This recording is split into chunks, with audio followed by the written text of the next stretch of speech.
Good afternoon, distinguished speakers, ladies and gentlemen. Welcome to the panel of Irish. So this is the first panel titled with Deepfakes for Financial Fraud, but I do believe this panel is much more relaxed one than the preliminary one, but still we will have an interesting and fruitful discussion in this panel.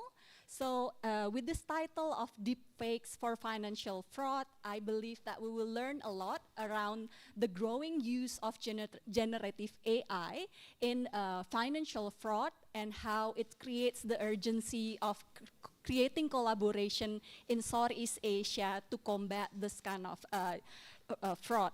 And we're also going to learn about the importance of legal system, and we're going to learn from the experience of developed countries, such as the USA, to learn how to manage this kind of fraud. We're also going to hear about how the use of generative AI also to combat this kind of AI. And we're going to wrap up our discussion with learning how with the growing of AI, it's creating how it's the ethics around this matter. So I think we're moving on in introducing our speakers today.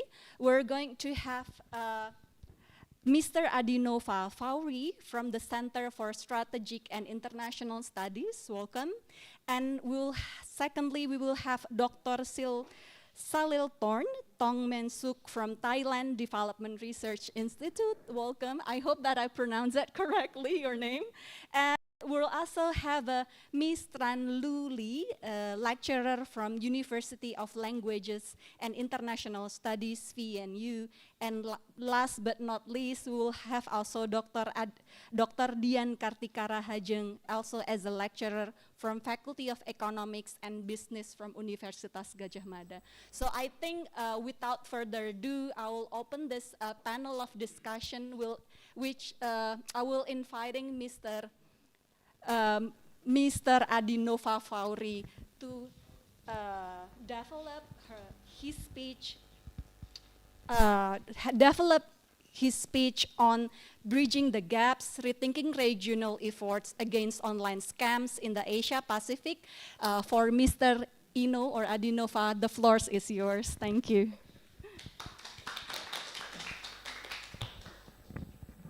Thank you so much, Dian.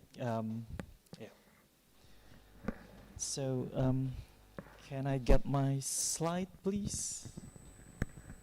So, a bit of introductions about myself. Hello everyone.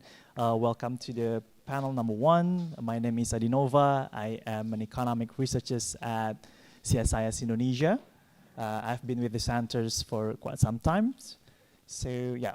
The titles of my paper is Bridging the Gaps, Rethinking Regional Efforts Against Online Frauds and Scams in Asia Pacific.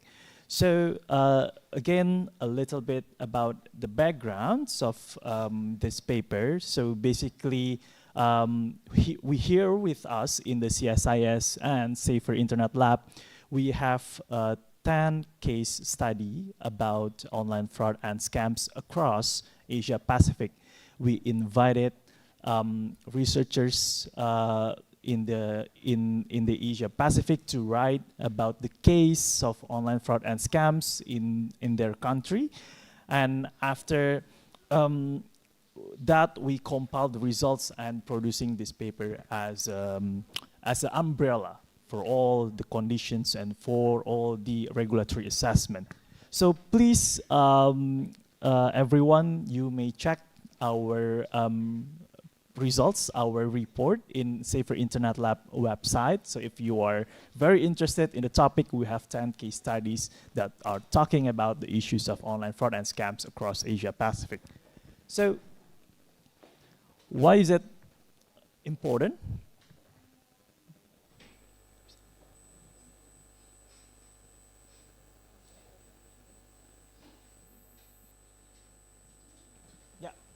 So why is it important to talk about online fraud and scams, especially in the regional context?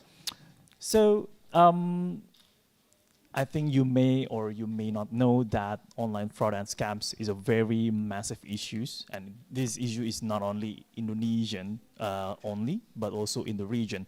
And I'm pretty sure you have encounters at least once any scams attack. You may receive a message in your WhatsApp or in your text saying that you won a prize, or if you invest in this, you may get a very good return. So I'm pretty sure we are all the victims of online scams, and that is why the issue is very important to discuss further. And Asia Pacific is one of the most interesting region when it comes to the issues of online fraud and scams, because 31% of the global cyber attacks happen in this region, and the loss of or the funds that are generated in the Southeast Asia has reached 36 billion, or it accounts for 1% of the GDP across Southeast Asia, which is a very big numbers. So imagine that if that numbers you invested in the productive sector, so it can create a multiplier or higher results in the yield and productivity. So yes, it is a very important issues to talk about in the regions. And there is AI, and new players comes into the market. And with the existence of AI, generative AI, now the victims are more vulnerable, because the scam threats can be modified into a more localized language. So imagine that the scammers can use bahasa Jawa, Javanese language with their very look-alike or very local saying that. So which makes it which makes the victims will be trusted more to when they receive the message. And they can also be customized to what is your needed. So that is the importance of data infrastructures. I will talk more about this later on. But yes, domestic efforts is important, and we found in our report that actually the domestic efforts to address the issues of online fraud and scams has been there, but the international commitment, the bilateral and also regional efforts to address the issues is still very lacking. And why is it important? Because the issues of online fraud and scams is not a one single country issues. It's a international, it's a regional issues. So if we do not really address the cross-border issues or the international aspects, I believe that it's very hard to get more effective measures to combat the issues. So next, yeah. Why is it important, again, to talk about online fraud and scams? Because we mapped and we found that actually fraud and scams or scam encounters is positively correlated with digital trust, with the loss in the digital trust. So imagine that if we don't do anything towards the issues of online fraud and scams, it may create a loss in the digital trust, which makes people will use it less, and the value of digital economy will be not as scaled as it should be. So it will create a problem in the generating values to the economy. So that's the first one. And the second one that I wanted to, the point that I wanted to raise, this is something that is quite similar to Prof. Ang, to the point that Prof. Ang has raised in the morning, that actually digitally mature countries is more susceptible towards the online fraud and scams. Why is that the case?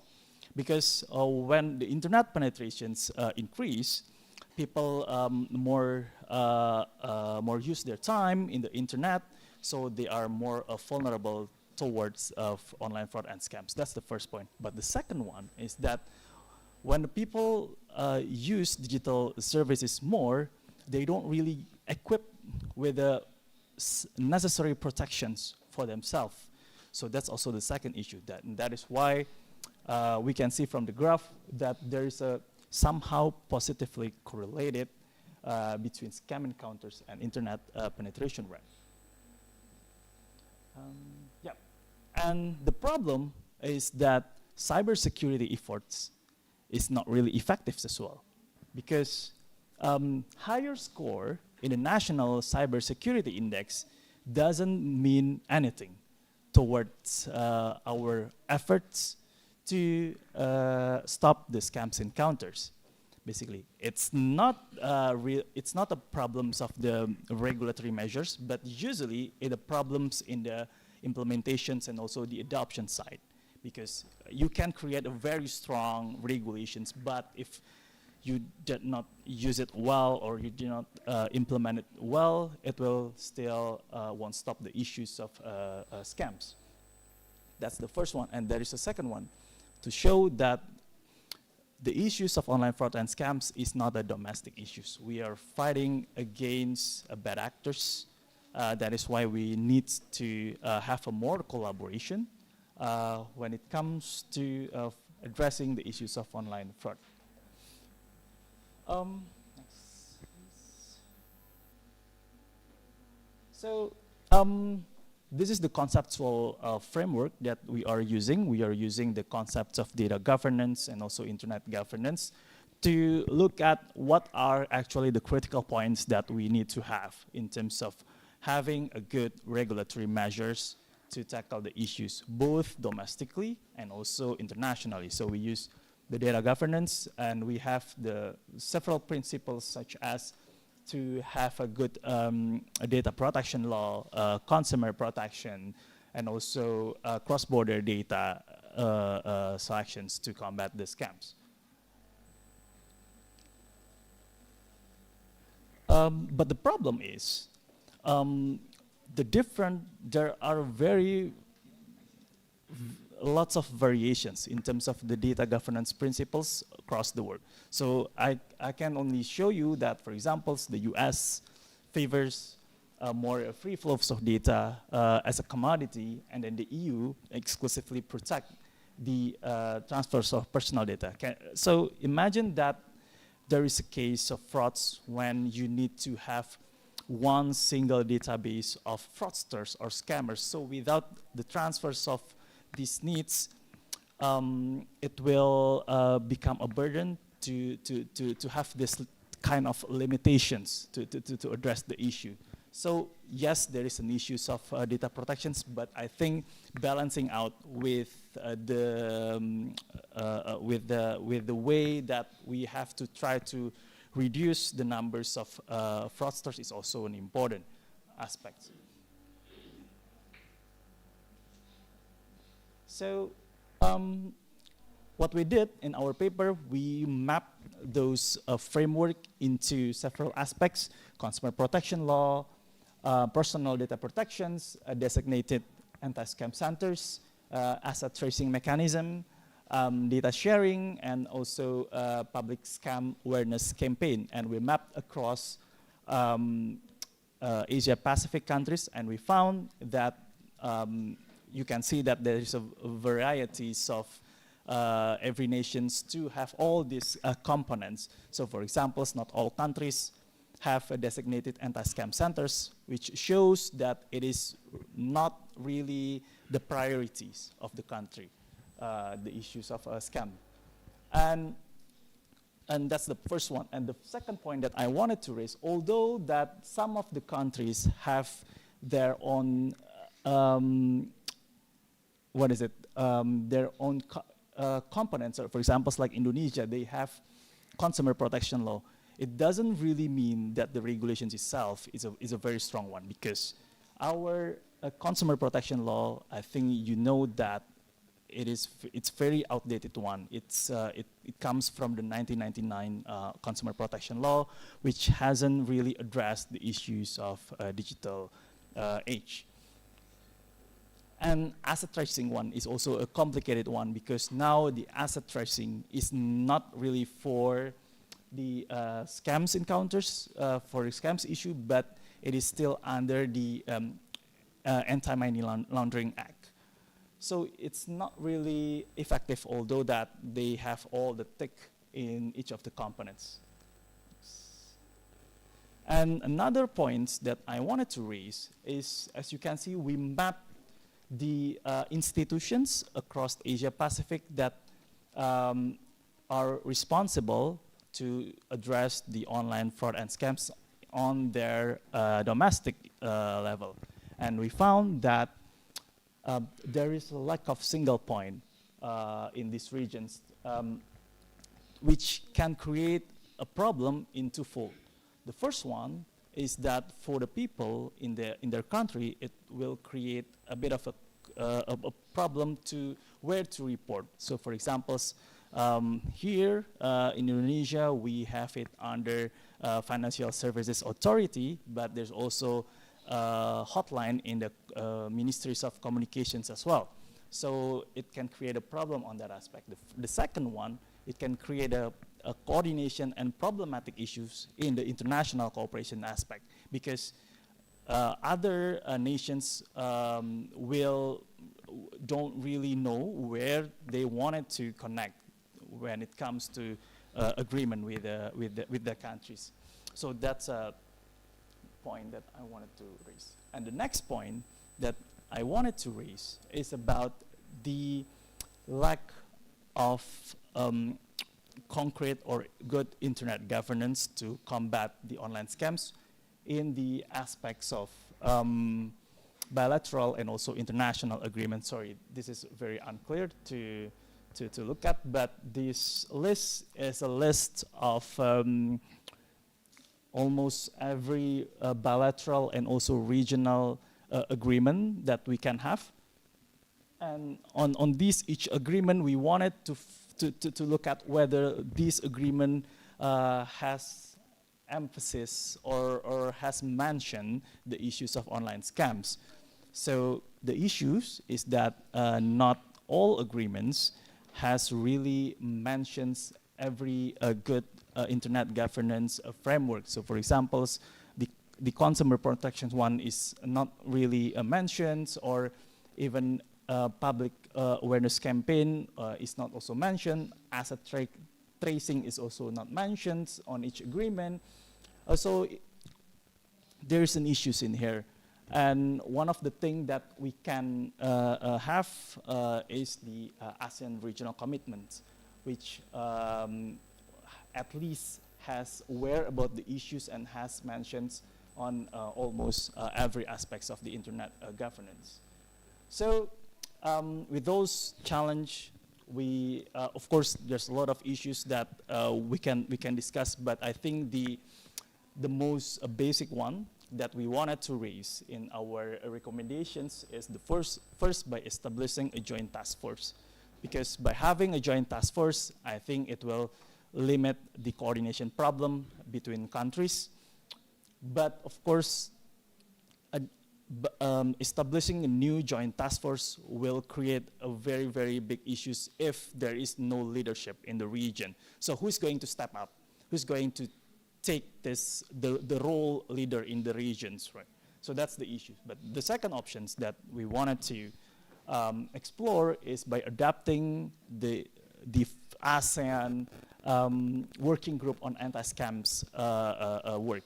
So by adopting this ASEAN working group and then expanding it towards the ASEAN Plus model, I think that is something that at least we can have a similar awareness first when it comes to bilateral and international agreement. And with this, I think we can start talking how we can address the issues of online fraud and scams in the regional context. So thank you so much for listening. I will give back to the moderator. Thank you.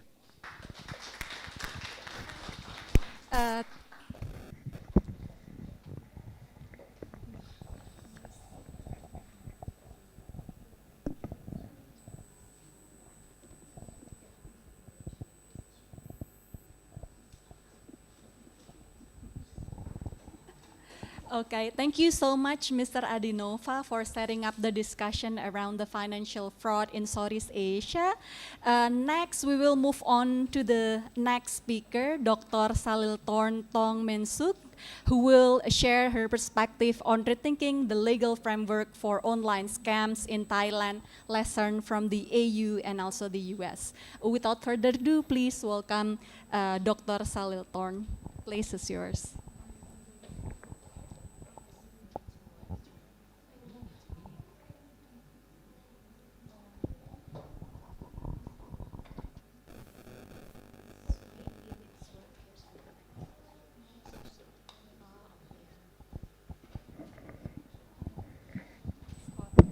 Okay, good afternoon, everyone. My name is Thongmeensuk from Thailand Thailand Development Research Institute, or the TDRI. And please allow me to sit down. I'm not as strong as him. So anyway, thank you very much. Why is it in that the first slide?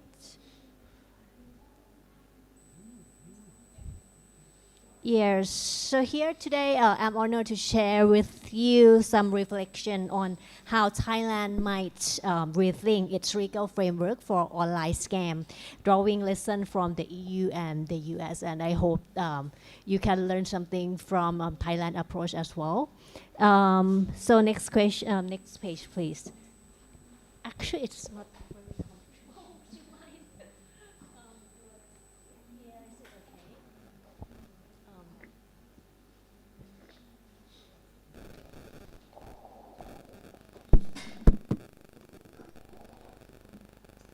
So, online scam in Thailand, as you can witness in the recent year, it has grown not only in numbers, but also on their level of sophistication as well. But if we look at our existing legal framework, there is still a lot of room for improvement. And in doing so, global model offer very helpful consideration and also lessons for not just Thailand, but actually for ASEAN as well. While the EU and the US share some goal of tackling online scams, their approach differ greatly in certain aspects. For example, the EU tends to adopt more systemic, preventive, and rules-based framework.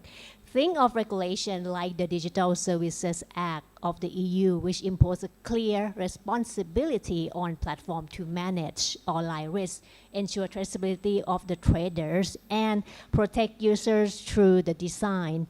And the US, on the other hand, relies more heavily on sectoral regulation, private enforcement, and strong inter-agency coordination. And if you have seen the US regulation before, it more focused on deceptive practices and consumer protections through the TFC and financial regulators.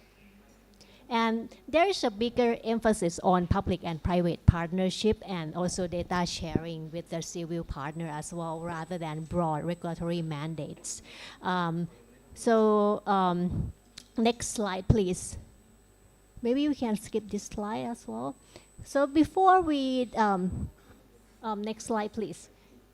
Before we diving into legal responses, so let's take a closer look at the scale of the problem we are talking about. So Thailand have seen over 700 online scams per day. And this add up to more than 63 billion baht, or around 1.8 billion US dollars in losses between 2024 to 2020. From 2022 to 2024. And this isn't just a cyber issue, it's a national economic concern. And in terms of methods, scams are becoming more diverse and personalized, and identity theft is the most common form in Thailand, followed by fake online shopping, fraudulent, and also data collection for impersonation. And also there is investment scams online and also impersonation of authority as well. And this tactic target both emotional triggers and also financial vulnerabilities. Moreover, scammers increasingly exploit AI as a tool, and the survey shows that over half of scam messages appear AI generated, making them much harder to detect. While the identity theft and impersonation cases are rising each year. Next slide, please. So now let's take a look at Thailand, how Thailand is responding through regulation. So Thailand, we have a royal decree on digital platform services, and this law just entered into force previous year in August, so it means around 1 year of entering into force. And this represents our country's first horizontal attempt to regulate digital platforms, not through sector-specific law, but across the board. And the enforcement and oversight is under the Electronic Transaction Development Agency in Thailand, or EDA.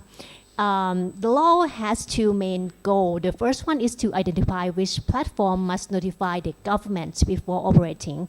And second one, it seeks to set operational rules designed responsibility, particularly for consumer protection.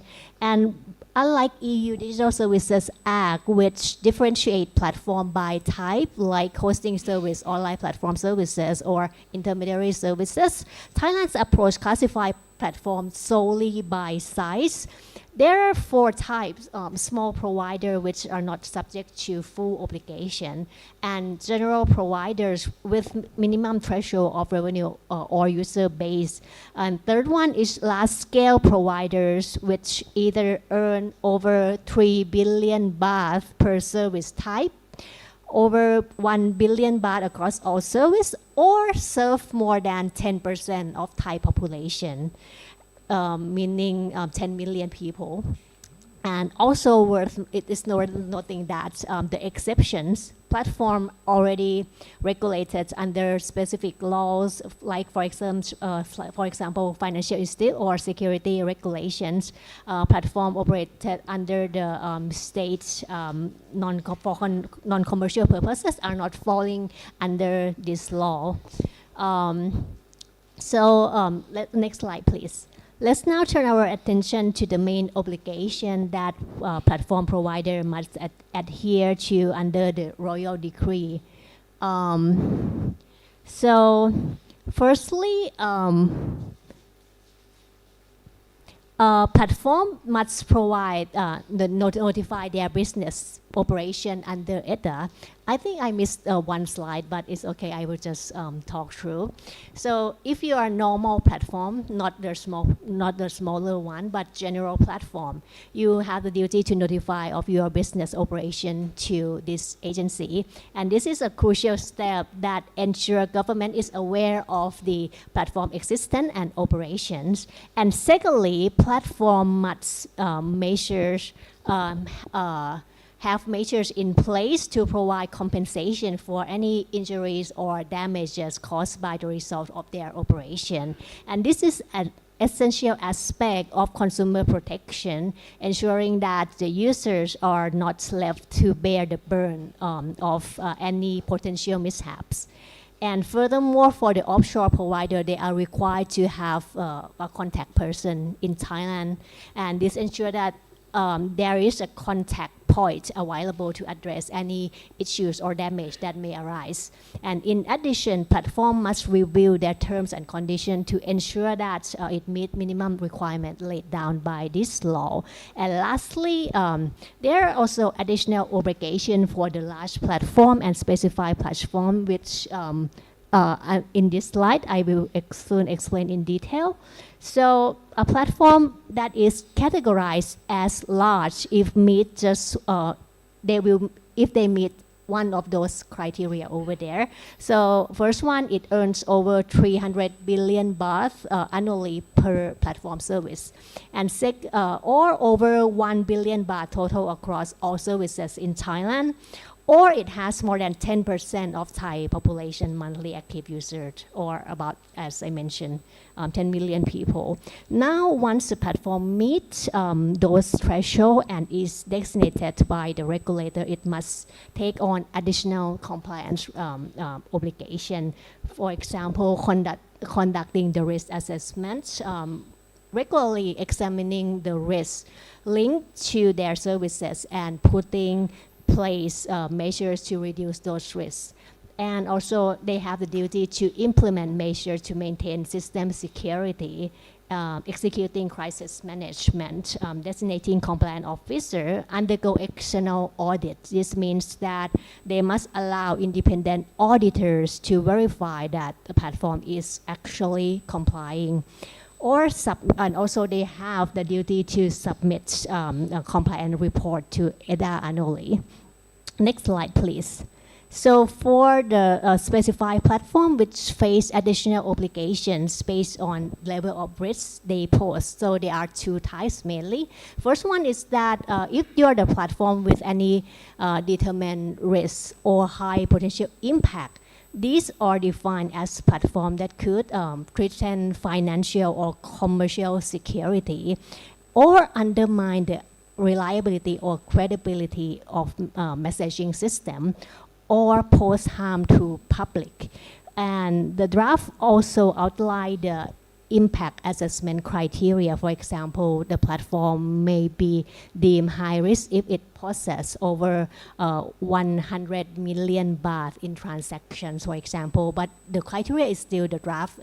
It still has not come out yet. And second, platform can be designated based on state agency proposal if they impact key sectors like national security, health, environment, or public utilities. So one designated, this platform must conduct risk assessment and implement safeguard, and also submit the compliance report as well. And they, if they change their terms and conditions, there are also the requirement for conducting public hearing to at least 15 days before actually implement that terms and condition. Next slide, please. So this slide, we compare the notice and takedown or notice and action regimes under the EU Digital Services Act, or DSA, and also the Thailand's Royal Decree. So I would like to emphasize how these mechanisms are relevant to combating online fraud and scam. So let's begin with the EU.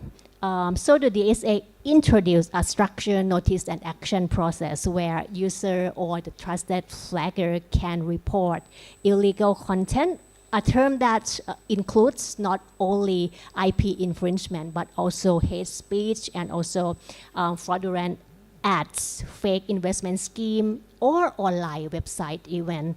Once notified, the service provider or under the EU law must acknowledge the receipt of the complaint and then investigate promptly and provide the reason for any takedown decision to the affected user. And this transparency build trust and accountability. And importantly, when a scam is reported, for example, a fake commercial seller, the platform cannot ignore the report.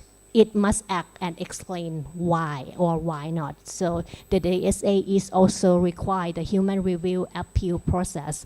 So the users aren't wrongly removed or banned by automated system.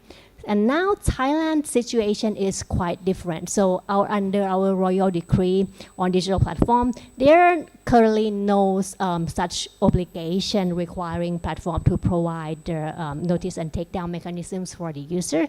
However, Thailand does have a notice and takedown process under another law, which is called Computer Crime Act, particularly under sections 15 and also 70. But this process is fundamentally different from the EU model. The key distinction is that Thailand's process is primarily driven by the state agencies or competent officer. There is no room for the users to report if they find a fraud or scam online. So platforms are obligated to act on official report from the authority, and there is no structured channel for the user-generated compliance at all. And the law doesn't provide for transparency like appeal rights or the review procedures if takedown is disputed. So there is no channel for you to dispute to the platform. And this law again impose the intermediary liability if platform failed to act after being officially notified, but the lack of the due process, such as the counter notice procedures or appeal mechanism, raise concern from civil society about accountability and user protection in cases of wrongful takedown. So while both systems aim to remove wrongful content, DSA is more participatory and also more transparent. Next slide, please. And this slide highlights Thailand's latest legal response to technology-related crimes, the emergency decree on technology crime, which is just enacted. So if you look at my paper, the one that in my paper is still indicate to this emergency decree as draft law because it's just been very recently enforced. So now it's already officially passed just this year. And at its core, the decree introduced a shared responsibility mechanism, and it places legal duty on various intermediaries shown in here, such as telecom operators, social media platform, financial institutions, and also e-money provider and digital asset businesses to help prevent and respond to tech-related fraud and scam. And under the new regime, these entities are held jointly liable for damages caused by technology-related crime unless they can prove that they have comply with preventive standards or measures prescribed by the relevant regulator. For example, for telco, they must monitor SMS content and implement filtering system in compliance with the standards set by the organization called NBTC or National Broadcasting Telecommunication Agency. But anyway, for social media platform, which we are talking about here, they are assigned the duty by EDDA again, and we're still waiting to see like what kind of measure they will publish. For example, if it includes content moderation or cooperation on fraud prevention. And this represents paradigm shift in Thailand actually in regulatory approach because it moved from like reactive enforcement to more proactive cross-border collaboration. And this emphasis is on prevention, information sharing, and also liability exposure across value chain, not just each organization. Next slide, please. So to better understand the global approach at the European Union, they have already published the DSA or Digital Services Act, as I mentioned, in 2022, and the DSA distinguished very large online platform and search engine with over 45 million users per month and subject them to stricter obligation. And they also mandate this platform with annual system risk management, and they impose independent audit requirements. It seems that we might run out of time. Okay, then please skip this. Maybe I will just pass or skip this one, please. Okay, I will just go to this slide. So I will skip the US approach and the EU approach to Thailand approach. So let's take a closer look at the current enforcement and coordination gaps in Thailand when it comes to addressing scam and fraudulent activities online. First, while EDDA does have legal authority to issue compliance standards under the Royal Decree on Digital Platform, timeline and accountability mechanism remained absent in practice. And we still don't have the clear binding deadlines for how quickly platform must act when, for example, a scam account needs to be frozen, or a fraudulent transaction need to be reversed, for example. And this creates mismatch between the speed of scam operations and the response from time from the platform or regulator. And second, Thailand doesn't have general mandatory user to platform notice and takedown mechanism, as I mentioned earlier, like the one introduced in the EU DSA. And platform in Thailand are not legally required to offer public user reporting tools, nor do they have to provide the appeal mechanisms. And instead, Thailand's current model rely heavily on official notice. And third, platform in Thailand tends to act individually when removing scam accounts or any content, and there is no binding mechanism for cross-platform information sharing or coordination with state authorities. So this allows the fraudulent actors to simply migrate from one platform to another when taken down, undermining any single platform enforcement efforts. For example, like if you post some child pornography on Facebook, and then you got taken down by Facebook, you can just migrate that content to, for example, Instagram or something like that, or any other provider at all. And fourth, there is an issue of classification. The current classification system, as you can see, primarily use the user number to determine the obligation of each platform, and this creates unequal standard across platform, meaning that smaller platforms, which may be just as vulnerable to be misused, are not subject to the same strict rules as large ones. And this result is uneven for consumer protection. And lastly, although there is shared responsibility framework under the emergency decree, the specified technical and procedural standard for digital platform media have not yet been finalized. So we have to wait and see what is their responsibility and liability if they are not comply with this. So altogether, this gap highlights the need for stronger clarity in terms of legal and institution. Next slide, please. So based on the enforcement and coordination gap, in the paper, I highlight 4 main things that we need to do. So firstly, we need to introduce the mandatory user platform notice and action mechanisms.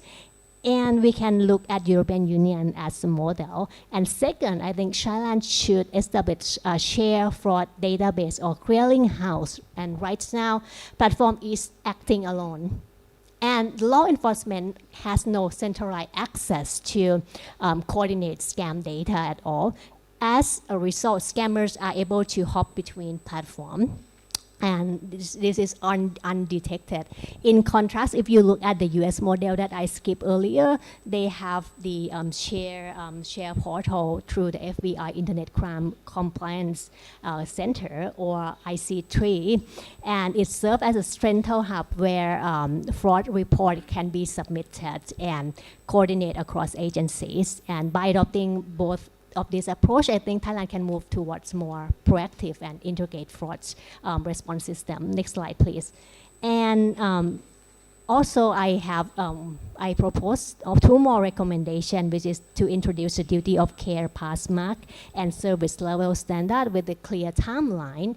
And this means that platforms should meet a minimum performance benchmark, such as how quickly they remove harmful or fraudulent content once it's flagged. And for example, the duty of care might also include responding to user complaints or takedown requests within 1 or 2 days, or having accessible compliance mechanism for fraud victims. And second, we recommend keeping size-based threshold for more demanding duties, such as mandatory audits or algorithmic risk management, but also making sure that all platforms, regardless of size, meet the baseline obligation. For example, verifying business user before allowing them to advertise, or publish clear terms and policy on fraud prevention, and keep a log of report and action taken for transparency, for example. And this in line with the EU, the DSA again. So even a small platform are not exempt from this basic responsibility. So in conclusion, next slide, please. So I'm running out of time, right? So I think what we need now is the regime that is fast and also risk-aligned and also cooperative, not just between agency in the same country, but also between country as well. And this means creating common floor of minimum obligation for all platforms regardless of size, while accepting more from the largest player. It makes more sense. So I think we need to commonly think in every country, how can we safeguard users and also reinforce confidence in digital economy? Thank you.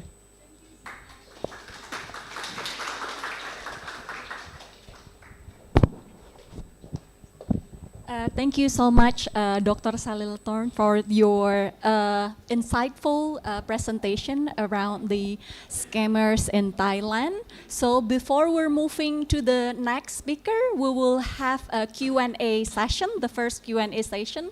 So for those who have questions from the Mr. Adinova and Dr. Saliltorn, please you can prepare your question. We will have also question probably from online participants as well. But before that, maybe I will re-invite Mr. Adinova to come forward to sit down right there, and also Dr. Saliltorn to sit down right here. So we might receiving the question and also answer the question from the both offline and online participants. Okay, maybe the first two question or three question. Okay, the first three question. We only have around 20 minutes for this session, so let's see. The first, first 2, 3, and probably 4. I hope that we can have enough time to answer all of your questions. But maybe can you please like quickly and be direct with your questions? Thank you.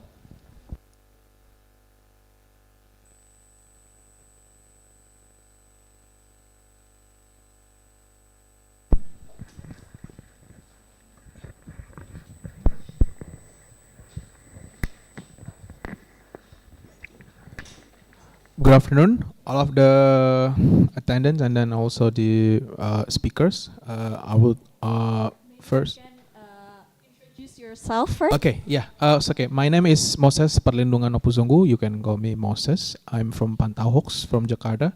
We are an agency that is dealing with information integrity, like fact checking, also training for journalists and also activists. So my questions to the speakers. What is the most affected population in like Indonesia and in Thailand relating to AI scams in financial or in business sectors? So, and then the second one, could you like illuminate us into the kind of the examples of the use of AI in online scams? And because the two presentations, I think it mostly talk about the legal and also the policy frameworks, but I'm really curious about what is the visuals also, and also what is the strategy that is mainly used in scamming people, maybe on TikTok, Instagram, or any other social media avenues. Thank you. Okay, thank you so much, Moses, for your question, and then we're moving on the second one.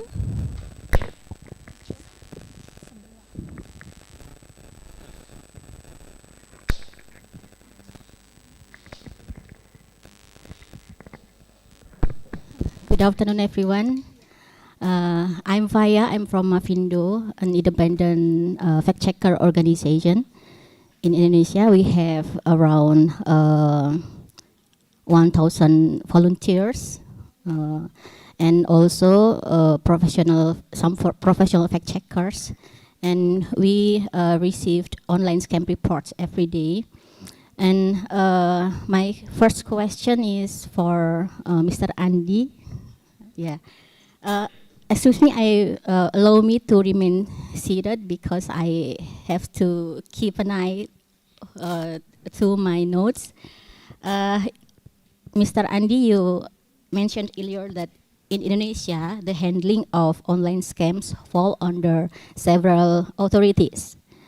And you also said that this can cause problems.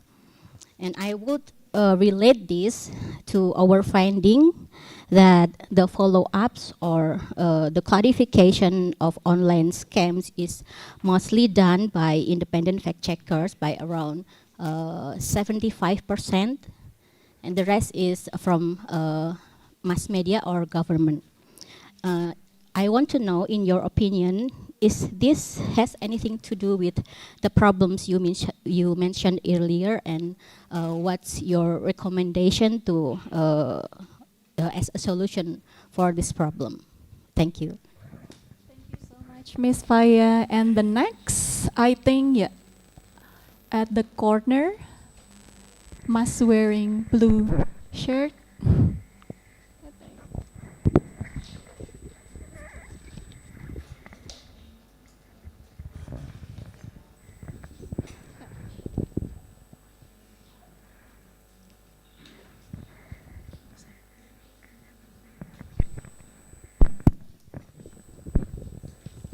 Hello, my name is Fabrian. So I'm not from this university. I think I'm from the personally. Okay. My work as a BPO and online merchant platform in Indonesia, and makes this topic highly relevant with my responsibility. The discussion is very deepfake and fraud is particularly crucial as we see the issue of nearly every platform, especially in the financial sector. And then my division manages customer service through social media and email, and we are also responsible for addressing fraud related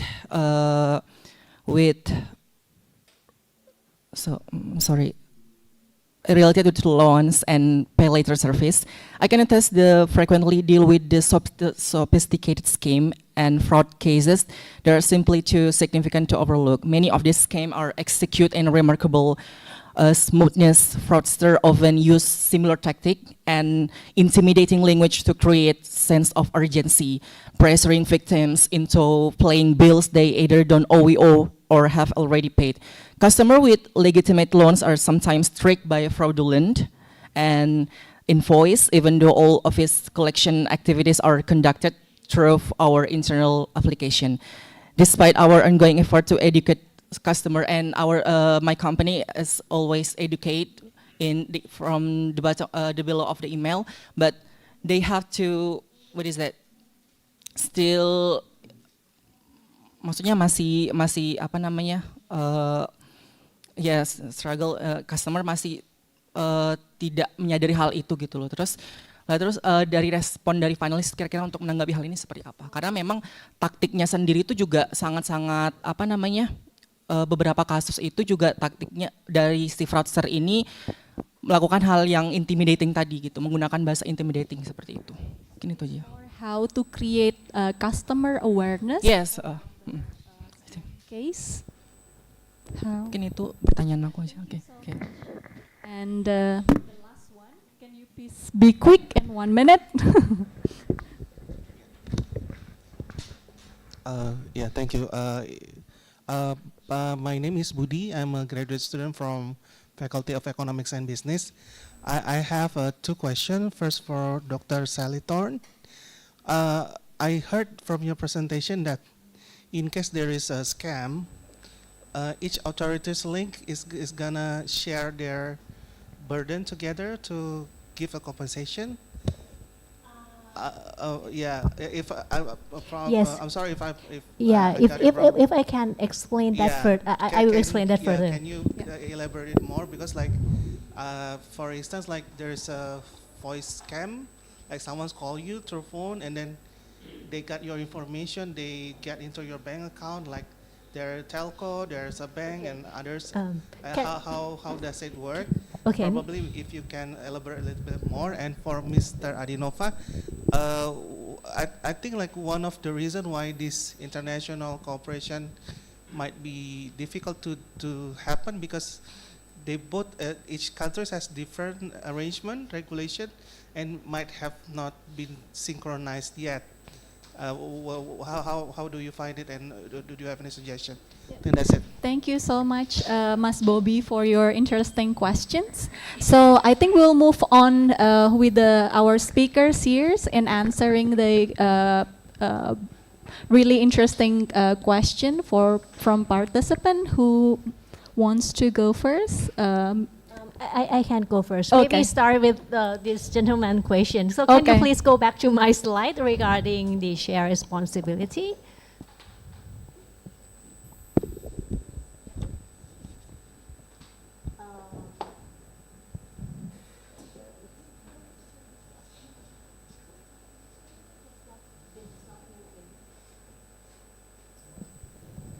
Oh, it's not sharing. Sorry. So basically, the idea of share responsibility is not new at all. If you follow the model of the, for example, the UK and also Singapore, they also use this model of share responsibility as well, meaning that firstly, like for example, in the UK, if like someone got scammed through the online means, like the financial institution, they need to pay for everything first, reimburse to the victim first, and the victim has the limit,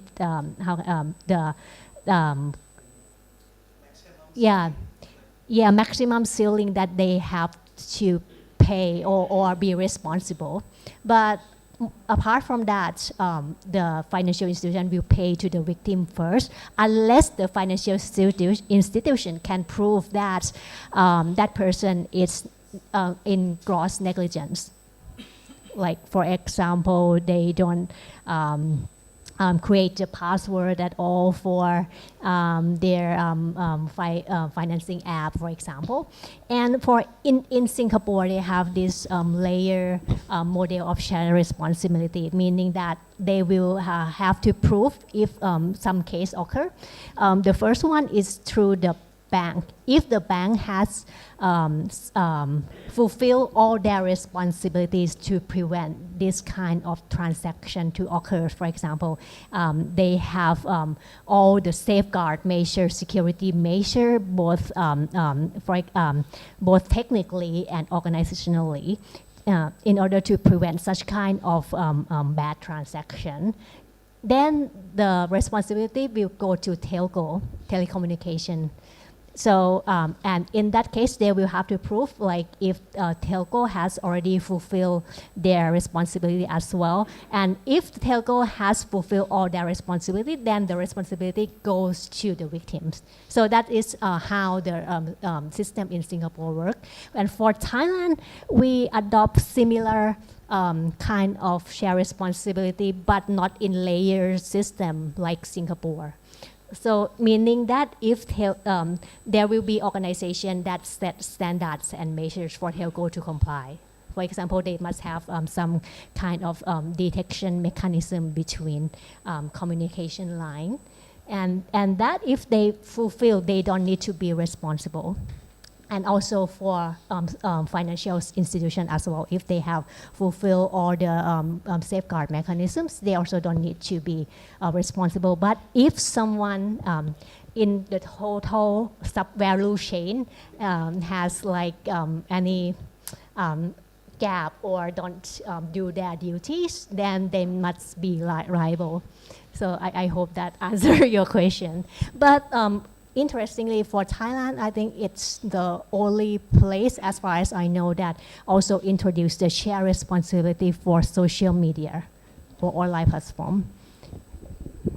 Thank you so much. I think we're going to move on to the first question from Moses. I think I see this question, it's quite interesting because from your both presentation, we can see that the types of scammers is actually different in this, at least maybe in Indonesia and also in Thailand. Probably in Indonesia, we are really familiar with online gambling or such as online loan or scam, providing loans and stuff like that. But in Thailand, it's more like a online shopping scams that you mentioned is the most popular scammers in Thailand. So probably we can relate to the question from Mas Moses. How is the operation of these scammers is actually different probably in Thailand and Indonesia, because maybe not all the participants here are familiar with the type of the scams in Thailand and Indonesia.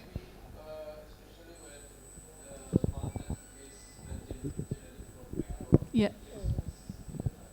And how what are the effective ways to dealing with that? Thanks. Okay, I can. Maybe you can start. So yeah, it's actually yes and no, because we have a database in a global anti-scams alliance, for example, to show the ranking between which type of scams that we encounter the most in Indonesia, in Thailand, across Asia Pacific. Yes, it differs, but it's not really quite significant, the difference, if you know what I mean. So for examples like and I think now all types of scams, at least for me, I think I can see it in a way that yes, it happens in other countries, but it also happens in Indonesia. For examples like romance. This is also something that is very interesting type of scams, because I don't think it exists before. The romance scams where you join the dating apps and then you ask for you lure the significant others into the traps and to believe you more, and then after that, the scam happened. And there's also a case in the e-commerce sector. So I don't really see the significant difference between country for the type of scams, but the strategy is quite different from time to time. If you still remember, I think Mama Minta Pulsa, if you remember about this, it's a very famous in Indonesia. Mom asking for a for a token. So yeah, it's a very common type of scams, and probably if we are in older generations, we receive that type of text at least once in our life, and now it's no longer there, but it evolves. Now we receive APK or invitation wedding in your WhatsApp. Have you received about that? So there's a evolutions of type of scams. And you mentioned about the online gambling, and I will also come into your questions about what is exactly the main challenges in the international cooperations, because one of the main challenges is actually the definitions of scams itself. So for examples like crypto, is it a scams or not? That's a question, right? Gambling, is it a scams or not? So yes, in Indonesia it's illegal, but in other countries it's not. So it's not a scams in other countries, but it may be the scams in Indonesia. Is it crypto really scams or not? That's a very, you can say it's a scams, but it's illegal in other countries to invest it in crypto. So the different definitions of what is exactly scams is something that we also need to discuss. But you cannot come into conclusion what is actually one main definition of scams, because different nations have their own law, different regulations, their own perspectives on what is actually scams. So it's not going to, we cannot push one agenda, but we can have like some common perspective, common standards. For example, what is exactly our definitions of scams, what is exactly the definition of scams in Thailand, in Vietnam, and then if we can come across one common definitions, okay, if this is happen, it's scams, and then we can have like a joint forces, it may lead to somewhere, but we cannot push it into one agenda, what is exactly a scams activity. So I think that is one of the challenge so far. If I may take into other questions as well. So, and your questions is about the how the fact checking receive more from the victims, right? Is it because of we have so many or confusions in terms of the which authority is actually responsible to address the scams? I cannot say because of that aspect, but I think what I wanted to emphasize is I think we have to fight together. I mean, we cannot leave these issues into the government. So the government has their role. Yes, it is important to create one single contact point, because right now, even me, if I get scams, do I have to report it to OJK or do I have to report it to ComDG with their hotline?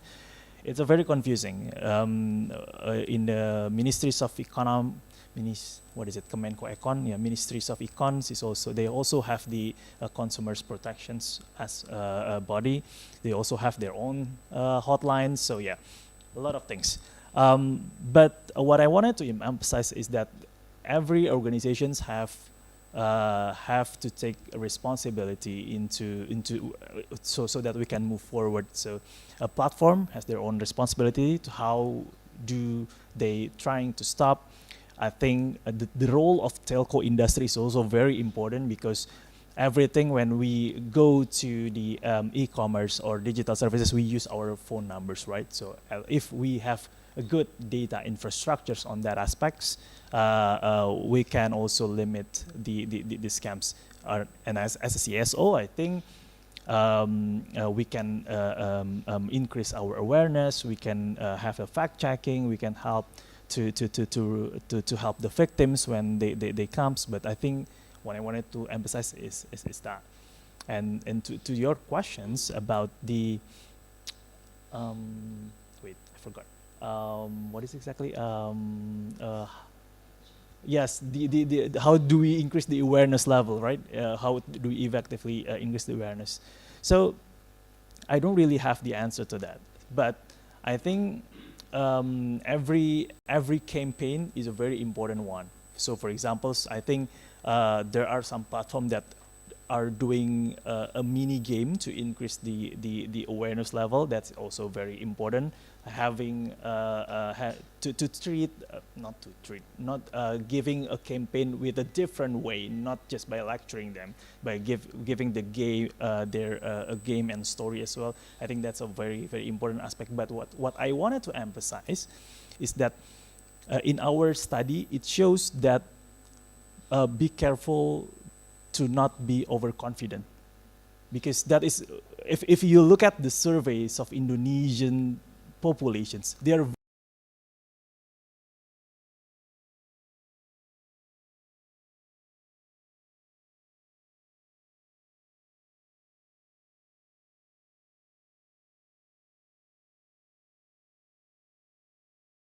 to answer the questions about the AI generated scam. So in Thailand, like the form is pretty similar to what Indonesian is facing. For example, they use the face and the voice of their daughter, and then they make a phone call to their parents. And I think the most common victim for the AI generated scam are elderly people, because there is a study showing that elderly people are likely to not be able to detect which one is AI generated voice or generated picture or the content.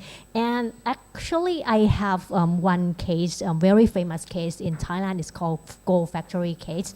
It's what's showing on the slide as well, but I don't have the time to go through that. So this case is that like some Chinese not Thailand, not in Thailand, but like they are operating from China. So they were making this fake pension app. And then the old people, they download this app, and then this app asking for their biometric data. For example, they must turn on their camera and then move in, move out, and then speak. And that way they steal their biometric data. And this, why do they need their biometric data? This is because the Bank of Thailand, they set their standard that if you want to withdraw or transfer the money of over 50 100,000 baht. You need to identify your data through biometric means. Like, for example, you must turn on your camera, you must blink twice and then move your head or something like that. So there are that kind of stuff. So they use this app and then steal the money from the elderly people. So that comes to answer your question. I still cannot figure out how we can educate elderly people about AI literacy and also about deepfake. I think it's very challenging, and probably we need more study on this. Thank you. Thank you so much for both Mr. Adinova and also Dr. Saliltorn. Maybe we can give round of applause for both speakers. Yeah. Due to our time limitation, maybe you can. That's all right. It's okay. Maybe I will also. Yeah. Maybe you may sit back to your chair, and then to continue our presentation and also discussion. Now I will call Miss Tran Lee, lecturer from University of Languages and International Studies VNU, to present your presentation around how AI combating the scam. Thank you so much.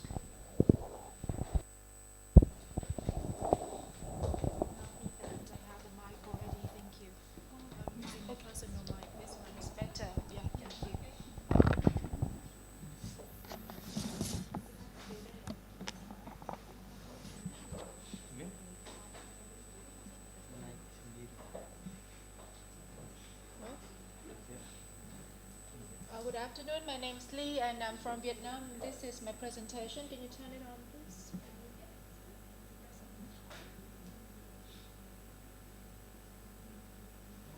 Yes, that one. And yes, this is the presentation, and mine is the confronting the rise of AI power scams, and this is some insights of Vietnam multi-stakeholder response, and we want to empower resilience in AI, which is generative artificial intelligence. Next slide, please. Thank you. Nope. Yes, so this is our S-shaped country. So we have, the good news is that we have just have a new policy on, how can I say, politics. And later I will touch on this. Thanks to this new emergence, how can I say, relocations of the provinces, so the online scams have been greatly reduced. So we face some challenges in generative AI and also in scams. So we have, so GAI refers to the advanced artificial intelligence technologies. We have synthetic content, and synthetic content relates to images, videos generated by AI. And the challenges we have here is it is becoming very sophisticated. Thousands of people have been scammed and frauded each year and even each day.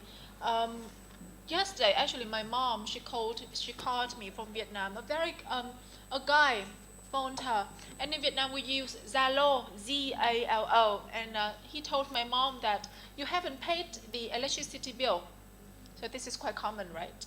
And then you have to pay, otherwise the power will be power cut in the whole family.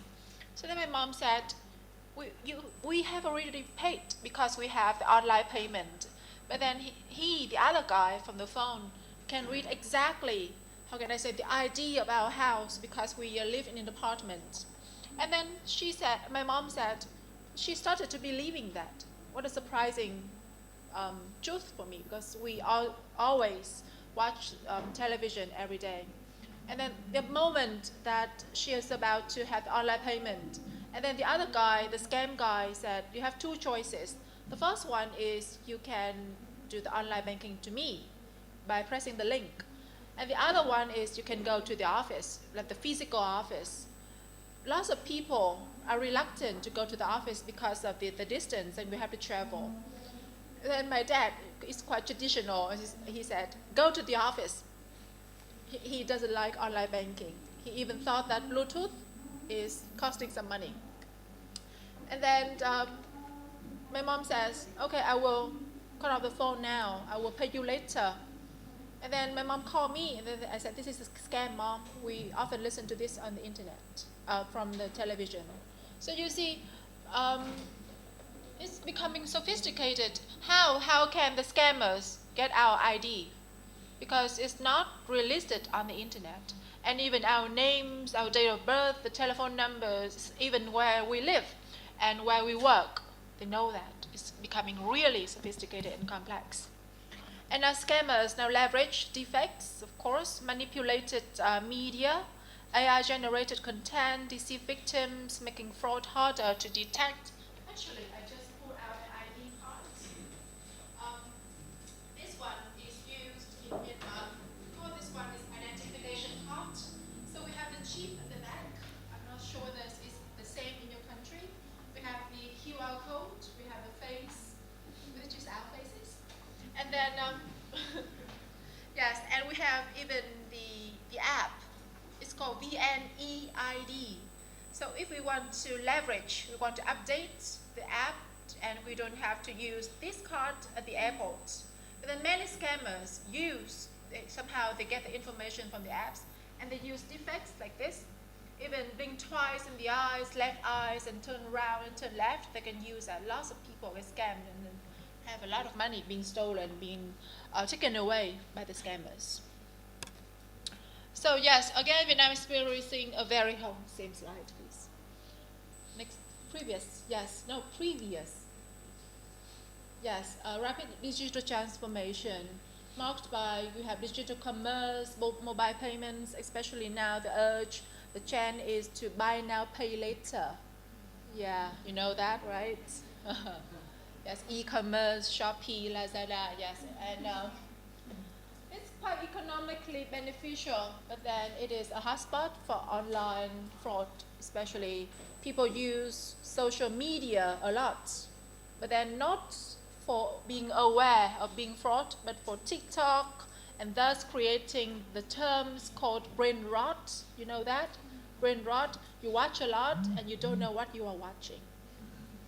So the study aims to identify critical gaps in current legal frameworks, propose actionable strategies for effective improvement, and examine how government, private sector, and civil society addressing AI-powered scams. Next slide, please. Thank you.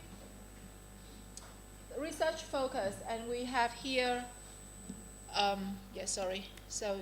comprehensively understand nuanced responses from various stakeholders. We have government responses, we have private sector actions, and we have civil society's role. Because VNU is a part of the government, so we can get very good contact with the government agencies.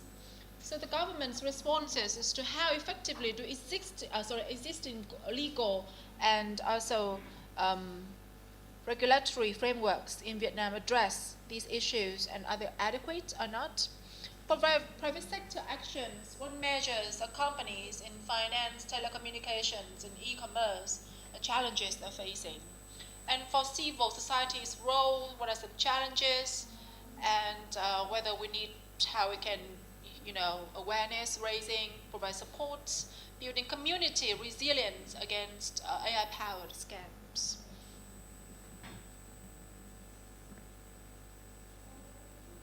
I will skip on that.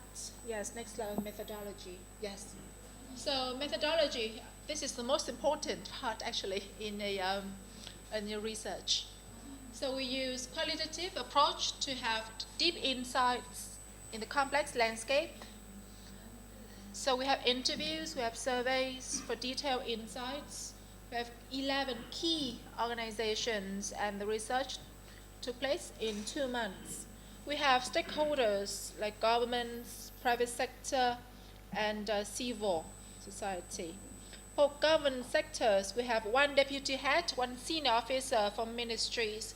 We have ministries involved, and we have ministries of communications, telecommunications, MOAT, Ministry of Education and Training, and also Ministry of Defense.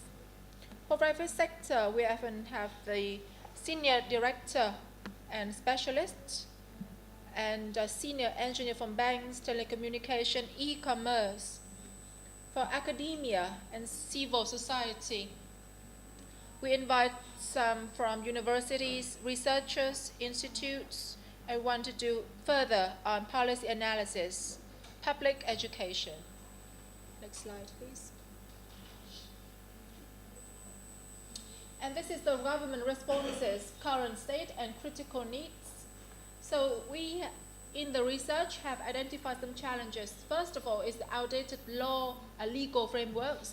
As in your research, you have seen that we have the law on customer protection, right? So in Indonesia is from 1990, right? Am I correct? In Vietnam is about 2008, which is a long time ago. It has been amended, but not yet compared to AI or technology. As I spoken with another speaker, we are always behind technology. Technology is increasing daily. Even ChatGPT has just launched number 5 several days ago.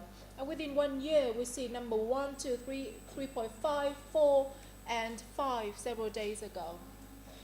So just in fact, legal framework or regulations or laws, if we expect to catch up with the technology, so I don't think this is a very good approach. Fragmented coordination efforts between ministries are disappointed with limited collaboration among mechanisms for scam incidents. Why is that? Because technology in general, as we heard, as we think, is for, how can I say, for natural sciences, right? So we divide it into natural sciences and social sciences. Yesterday when I went to Jakarta, the taxi driver told me that this university is divided into 2 parts, right? One is for natural and the other one is social sciences. So technology is preferred to the first part.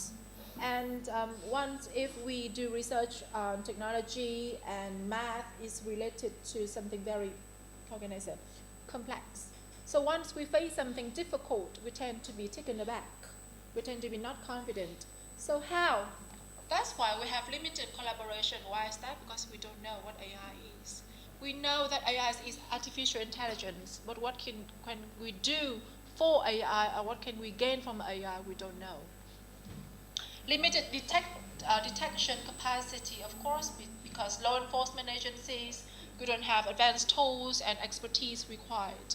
We have the experts, but as I said, technology is always advancing, so we are behind technology to be fact. So there are some recommendations for government action. We have legal reform. Actually, we have the regulations and law on artificial intelligence, but not yet. We have on online scams or fraud. We need to centralize reporting platform. At the moment, once the victim face any fraud or scams, they just report to the public securities. And the public security says, we will do something, we'll do some investigation, we search for the criminals, and then if the criminals are not yet to be found, then the victims are just there. Investment in training, I think this one is very important. As I mentioned, technology is always advancing. We need to be we need to be aware, very well aware, and we need to have a good prevention, and training and education can do great help with this one. Next, please. From private sector responses, opportunities for proactive defense. So we have some current technology measures. Some may employ identity verification tools and robust transaction monitoring systems.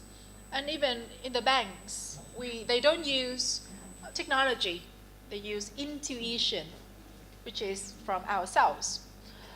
Several news reports have been reported that one very old lady, elderly, she wants to transfer large amount of money. But then the banker, from her intuition, says, what for? And this large of money is really skeptical. So then she called the police. So in some cases, technology is good. And in some cases, I think intuition in that cases does the work. And we have some challenges and needs. We have to have reactive measures, regulatory ambiguity, this is the challenges. So private sector, what do they need? They need clearer regulations. I don't know if there's the same in your country, bureaucracy, paperwork, the same. Private sector, if they want to have clearer rules and regulations, they must have very good network with the government agencies. Because in this section, they are the third party. They are enterprises, SMEs. If they don't have very good network, somehow they cannot make count, they cannot have a clear understanding of the regulations. Enhanced collaboration, of course, we have far more secure information, and we have sharing platforms with sectors to improve collective and also detection and responses between the two. Next slide, please. For civil society and academia, there are some recommendations. The campaigns are good, but how? The question is, how can you convey the campaigns? Some campaigns are delivered just as a way to have the budget reimbursement at the end of every year, right? As an interpreter myself, at the end of every year, the interpreters are always on demand because they have to do the budget reimbursement. But how we can do that? For students, I teach at the universities, how we can teach actually the students. One student of mine in third year in water resources, yes, he got scammed. About 500,000 VND compared, it's about $20,000. How he got scammed? One scammer sent a picture of a document from him saying that you are selected to receive this scholarship. And if you want to secure the spot in the scholarship, receivers, you have to transfer to us a certain amount of money. And he transfers. He literally transfers the money to the scammer without any acknowledgement, without any knowledge of being scammed. So I think campaigns here is not as effective as someone very close to us got scammed. You think so? Because we hear a lot from television, from communications, from TV.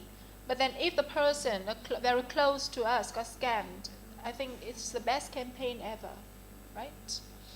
Create victim support systems. This one is good. In Thailand, you have Singapore, you have the reimbursement for the victims, right? But not yet in Vietnam because we have tight budget on that. And we have fostered research and education. Research is important, but education. For lecturers, for teachers, they need to be very well aware. Actually, when I graduated, I was trained to be an interpreter. So when I went to conferences, I listened to AI or technology 2 years ago. I am the person to interpret that kind of information. But for my colleagues who teaches German or languages or any PE, they're not being aware of AI because they think that they just need to be aware of what they teach, not other fields. So as university lecturers or teachers ourselves or themselves, the interdisciplinary education and training is crucial. 5 more minutes, it's very important, yes, interdisciplinary. Yeah, early warning systems. Develop educational materials. When we think of materials, what do you think? Leaflets, brochures. In some NGOs, non-governmental organizations like Save the Children, the Child Fund, or even World Vision International, they have very good videos with even AI-generated pictures and characters, and the children and also the adults learn from that kind of materials. Not very long text, but very, how can I say, user-friendly materials. And I think education here can come from the person, from the victims. The victims is a very great source when we want to convey the story. And even the person who got failed or who got some problems with AI. This morning we listened to a professor from Nanyang University, right? He had an AI startup and he failed. So the best lesson, I think, is not listen to the successful stories, but listen to what we have drawn from the failure, from the failed stories. I think it's better. Next slide, please. So discussion here is persistent challenges and critical gaps. So there are some fragmented responses, significant legal gaps, and technological deficiencies. Current scam detection tools are really outdated. For phones, in Vietnam, I'm not sure whether in your country, do you use Truecaller? Once strange number call, and then it can be scammers, and I don't take that call. I will copy the numbers, paste into Truecaller to see who is calling, because the verified callers can appear the names. I can search. Get contact. We use Truecaller in Vietnam, and we use Zalo. Most of telephone numbers are registered on Zalo, but it's quite outdated. Yeah. Enforcement agencies lack the capacity and advanced technology required identity, manipulated content, investigating complex AI-based fraud, especially now thousands and hundreds of people is using TikTok. Last, next slide, please. This is the policy recommendations for resilient digital future. Legal reform, exactly, very important. Updated some existing laws on cybersecurity, on AI, and even on online scam and fraud. Introducing clear penalties. Recently, the penalties in Vietnam is quite not so heavy. Only 5 million VND, equivalent to 300 USD. Not so heavy for scammers. And cross-sector collaboration. We have secure platforms to sharing scam data across government. Last year in Manila, the Philippines, ASEAN, they hosted the conference on anti-scam. And for children, thousands of people gather around to see what can we protect children against online scam and fraud. Public engagement, yes, digital literacy, besides computer literacy. Literacy here not only to use, but how and what for.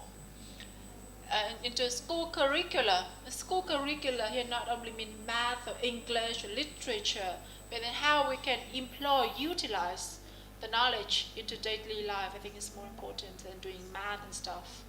Community programs focusing on AI fraud detection. Lots of lecturers and university teachers avoiding this because they're not sure what they are doing. So the teachers and teachers and lecturers themselves need to have good knowledge of that.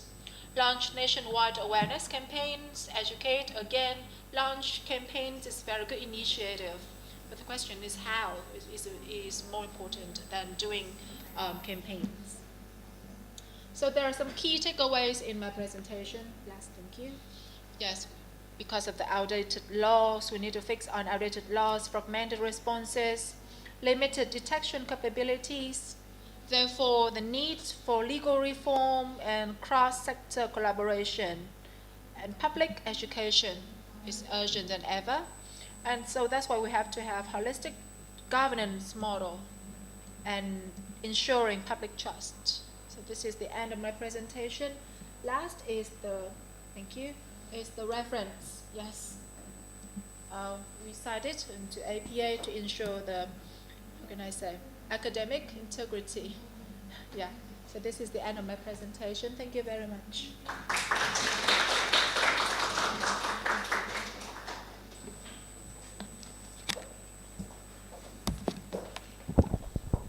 Thank you so much for Ms. Lee for your presentation, for broaden up our understanding around the multi-stakeholder perspective, seeing this generative AI. And the last but not least, I would like to welcome Ms. Dian Kartika Rahajeng, who will deliver a presentation on the trustworthiness of AI and the moral reasoning behind the generative AI utilization. For Ms. Ajeng, the floor is yours. Thank you. Okay, thanks very much. Wow, I have a very big task, yeah. Last presenter for the day. So I'm the only barrier for you and your nap? No, yeah, I do not hope you. So, okay, hi everyone. My name is Dian Kartika Rahajeng, and I'm from next door, Faculty of Economics and Business, Universitas Gadjah Mada. And one of you is my students here. Make sure you still behave well. So, yeah, today I would like to share with you, not trying to summarizing, but somehow I'm gonna give you some takeaways, yeah, because this is quite heavy materials. We talk about ethics, yeah. Can we trust AI? Well, some of you perhaps already summarizing from the previous, you know, from keynote speaker from 2 days. Basically, you already have your answer. But let's discuss. Can we really trust AI? Yeah, even though Lais already started the questions. What is AI? So I'm trying to understand the background behind and you know, AI itself. Can we trust AI or not? The moral reasoning, the ethics, what is behind AI? Next slides, please. Please be in touch with my email address. So I'm not gonna rephrase the previous statement, but basically, of course, yeah, the basic takeaways of the understanding AI is, of course, is because this innovation, the technological innovation, is quite promising. Even the previous Prof. Tan already mentioning that you know, 3/4 is helpful. The quarter is the challenge. Even though I'm not pretty much agree with that, but basically we have to underline, yes, there is a promising technological innovations, but there is also complex, yeah, especially moral implications in terms of utilizing AI in our daily basis. Next, please. So this is I'm drafting, you know, rooting from the previous literature. So I'm standing in the shoulder of giants. Yeah, as you could see, really grasping from many literature that underlining AI, the advancement of AI, understanding the ethics point of view of AI. Basically, without trying to overly simplifying it, you could see the opportunities and challenges, of course. Yeah. Restating my previous opinion that I quite disagree that AI is most likely helping us, but that's because we are sometimes preventing ourselves for seeing the challenge and the potential harms. Yeah, we kind of rationalizing. Okay, I'm teaching fraud in my faculty. I'm teaching fraud forensics. So basically, one of the basic fraud theories about rationalizations. Yeah, the fraud triangles. We're trying sometimes to rationalize the usage of AI, which sometimes to some extent, oh, it helps us, but in a way, it's push us away from the basic ethics that we do have. Yeah, so sometimes, oh, it's helping us only this time. So please be aware that we have to really make sure whether the AI is really helps us. Yeah, given the opportunities of course its capacity, you know, engaging learning experience and so on. But the ultimate challenge, not only the espionage, not in the corporate espionage itself, but also the threat, not only financial threat, but also non-financial ones. Yes, because sometimes people fail to see the non-financial damage of the AI utilizations that actually harms us. So that's the key. That's why back on the main questions, can we really trust AI? And also with disinformation of campaign, yeah, previously Dr. Maria in the plenary session underlining about the democracy utilizations of AI as well, that kind of harms the, you know, voters' information, providing false narratives. And recently, you know, the deepfakes, yeah, not only affecting the financial reports, but also the non-financial, you know, informations. Which maybe the very latest information that we just got, the deepfakes, the considered deepfakes products, yeah, when the Minister of Finance that literally becoming the victims of deepfakes. Well, we have another argument whether it's really deepfakes or not, yeah. Whether it's real certificates or not, well, I'm not going to discuss about that. But basically, so we see the real damage, yeah, that easily swaying public opinion on something. Not only talking about pornography, bullying, cyberbullying, and other harassment that of course causing distress and emotional damage for any level of people. Yeah, so this is not This is the real challenge. If we're really counting it as, I bet it's going to be more challenges and harms that may be caused. But yes, of course, there's an opportunity. So let's be aware of that. What is the key? Yeah, perhaps one of my takeaways of today is the fraud preventions. Yeah, if we cannot really trust AI, then to whom we could put our trust into? Yeah, maybe that's the main takeaways. Next slides, please. So we see from that the literature itself is underlining the implications, of AI, not only challenging the traditional ethical frameworks, Well, I'm trying to summarizing one semester class of ethics into 10 minutes less presentations. But basically, in traditional ethics, there's so many theories that I do believe it will come in terms of responsibility, of making decisions.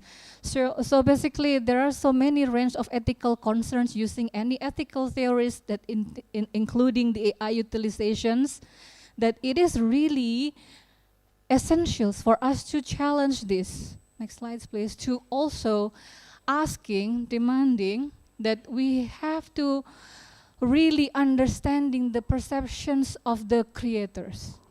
So my main message in my paper is really the human moral perceptions is fundamental, because AI at this level, perhaps if you conduct these seminars like not 10 years, but 5, even 2 or 5 years from now, the situations may differ. But basically, at least for now, the human perceptions, the creators, is becoming the central. So maybe the main question is, can we trust ourselves?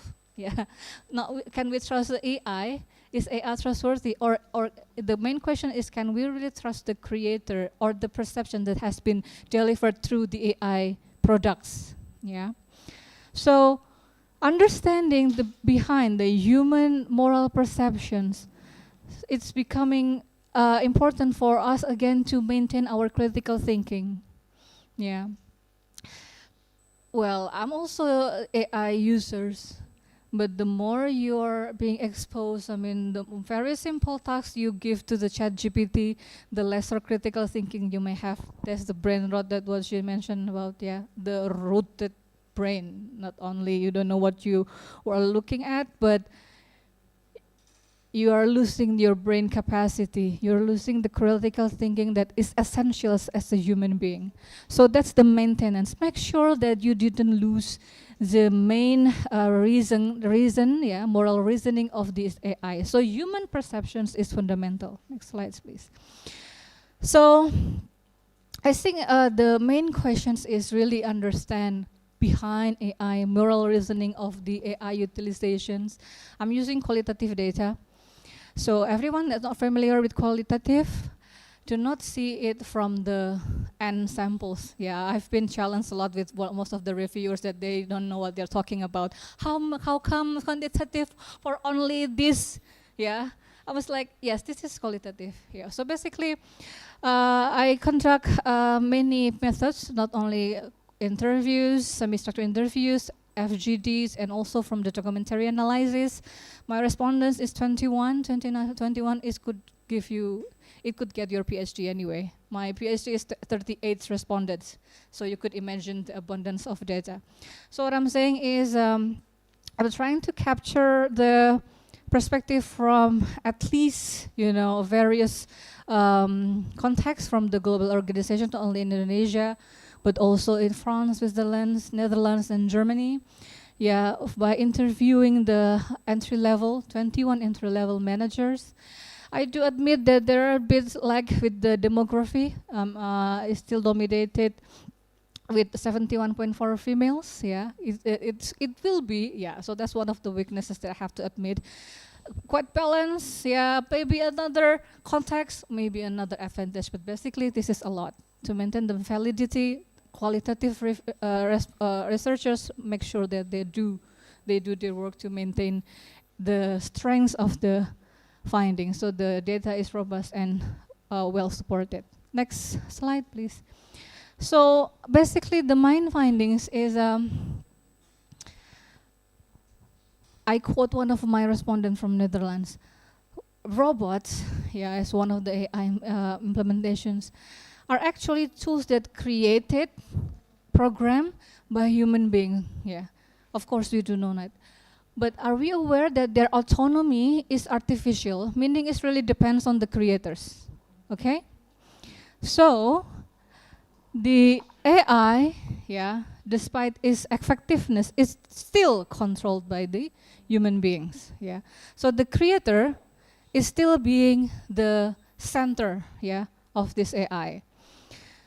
The stakeholders that's been involved, not only the programmer, the creator, even the company itself also have message. So I have agreed to disagree with the previous speakers that saying technology is near values. I mean, it has 0 values.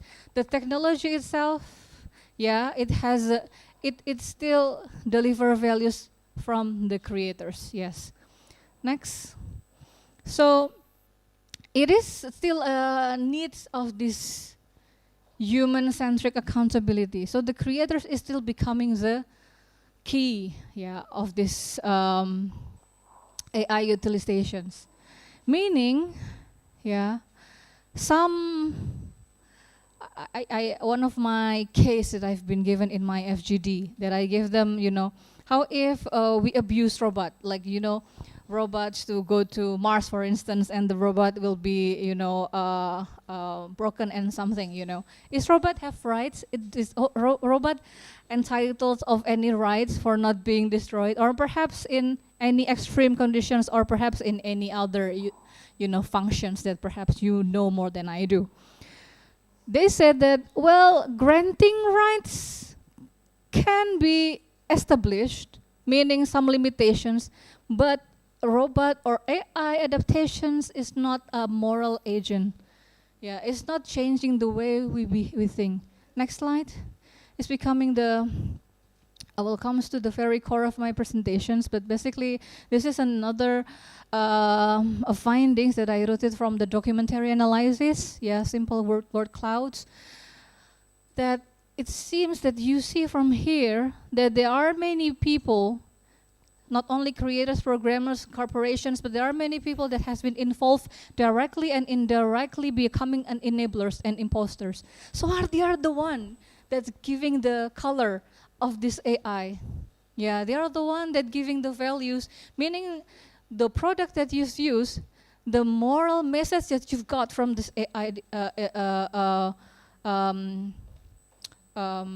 implementations, that their colors is their creators' colors. Maybe if we are in the very, very advanced AI later, and they could be like literally artificial intelligence that, if somebody here watching iRobot, it was a while ago, but basically somehow it's still relevant. But, once they're becoming us, then maybe we could come again to these discussions. But how is us? Who is us? But in here, we see that there are, still need for human, robust human oversight and interventions, so that the deepfake, we believe that, there are not Minister of Finance that's saying that, even though the message is clear. We know about who or whom what information that we could get. This is actually the key. This I mentioned about one semester class into one slide. So you see that actually in the ethical theories, we call the cognitive moral development. Each of us passing through a certain level of moral development. So, starting from the first stage to the stage 6, you see from there, it seems that age is defining at which moral developments are we at the moment. You could see from Velasquez's book or any ethics book. This is the one of the classic ethical theory of cognitive moral development. So we see that somebody, making decisions, perhaps simply because first they avoid punishment. It means that they are instilled in this pre-conventional in stage 1. So simply, I don't want my mom to be mad at me. Yeah, because they're imitating the 3 to 7, 8 years old. Yeah. So this first stage, you know, acting to avoid the punishment, acting to further one's of interest. Oh, because my mom asked me to do this, and I love my mom, and I would like to do so. So sometimes the creator of AI, I mean, any human that creates AI shares or deliver their moral stage to its creations, and its creations is still reaching to the level which humans currently at. Are you with me? Are you with me? Are you with me? So basically, maybe there are 1 or 2 rare occasions that we could create a very sophisticated AI that could reach the level 5 and 6. But this level 5 and 6 is, you know, okay, I'm gonna simply summarizing it. Meaning the pre-conventional, you do what's the morally right to do based on, you know, the external element. Yeah, because to avoid punishment, because somebody asked you to do so. Or if you go to the more mature or more higher level, mean your judgments because you kind of aware that this is the moral order in the community. Like, you know, the good boy attitude and law and order morality. The very utmost high level is there are no such moral standards anymore, but you have to critically think whether this is the morally right or not.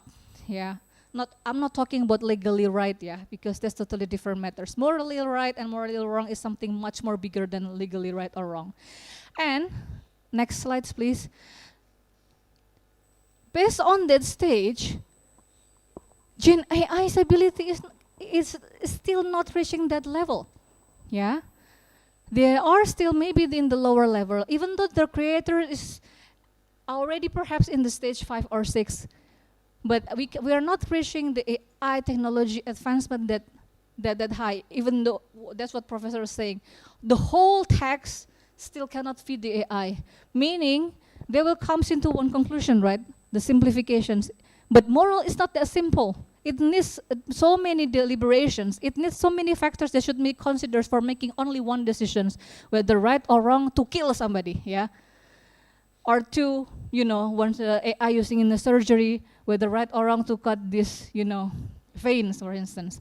So their inability to replicate the human capacity for post-conventional. That's humans having this capacity for post-conventional. Human has capacity for reaching the utmost stage of convention for moral development. The question is perhaps humans don't want to really reach that level, or they're unable to reach that level. Yeah. Next. So this is what the previous presentations was mentioning. Yeah, like Lee mentioned that the legal frameworks is always lagging behind, because the advancement of deepfake is like an arms race. It's always like they are 2-3 steps ahead. And the current government, talking about synchronizations is issue. Talking about database synchronization is already issue. If you're talking about the legal products, that's like different planet, yeah. I mean, like that's a long way to go. But we have to really start it from now, otherwise it could be more lagging behind. So, next question. So my last slides. Can we really trust AI? Yeah, we will perhaps have your own answer, but I don't think that AI could really be that trustworthy. Yeah, because we know that they are much more than having a creation and having solution of something, you know, but making decisions still have a further complex decision-making stage that, you know, moral reasoning should be becoming the human part, yeah. So understanding the fundamental human capacities to becoming the robust monitoring in AI is remain indispensable. Meaning, in the fraud detections, in the fraud preventions, to prevent. We know that the legal is still lagging behind. We know that we cannot really trust AI. You cannot really trust ChatGPT. You know that, right? So who can you trust? Yeah, to whom you could trust? The answer is yourself. Meaning, you have to make sure you maintain your values, you maintain your ethics, yeah. You maintain your moral development, yeah. You make sure you are in the stage that your biological age level. Because there are people that aging like 50 years old, but they have a moral development aging 7 years old, only because their boss asking me to do so. Yeah, and that's not really nice. Meaning, can we trust AI? We cannot. But can I trust you? Can you trust yourself? That's becoming your another tree of questions. I'm gonna stop here. Thanks very much.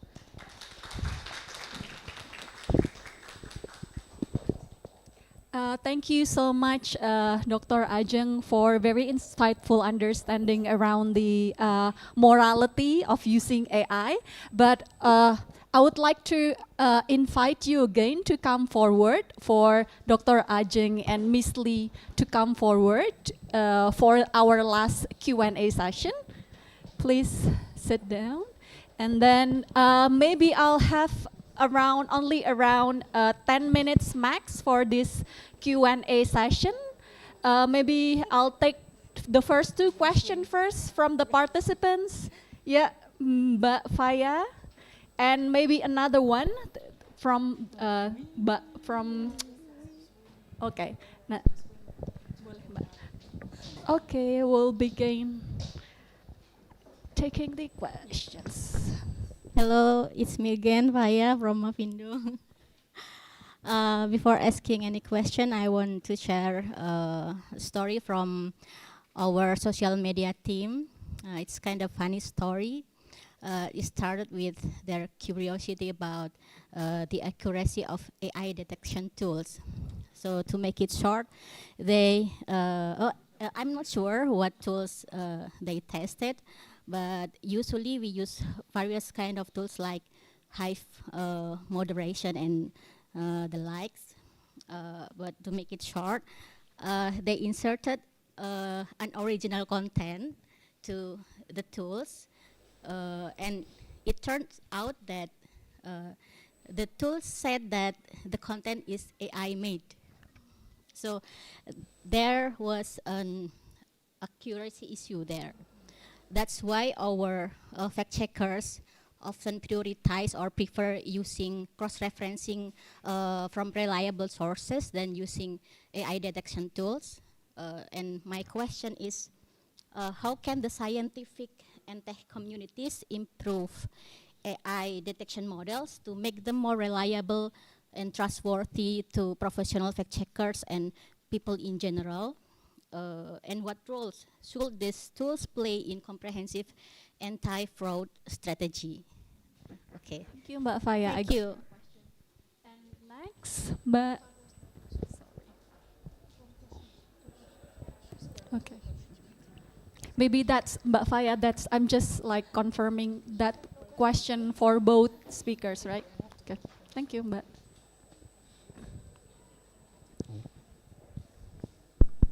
Yeah. Okay, thank you. My name is Jauza Islamia Putri. You can call me Jauza. Okay. Hello, Mrs. Ajeng and Mrs. Lu.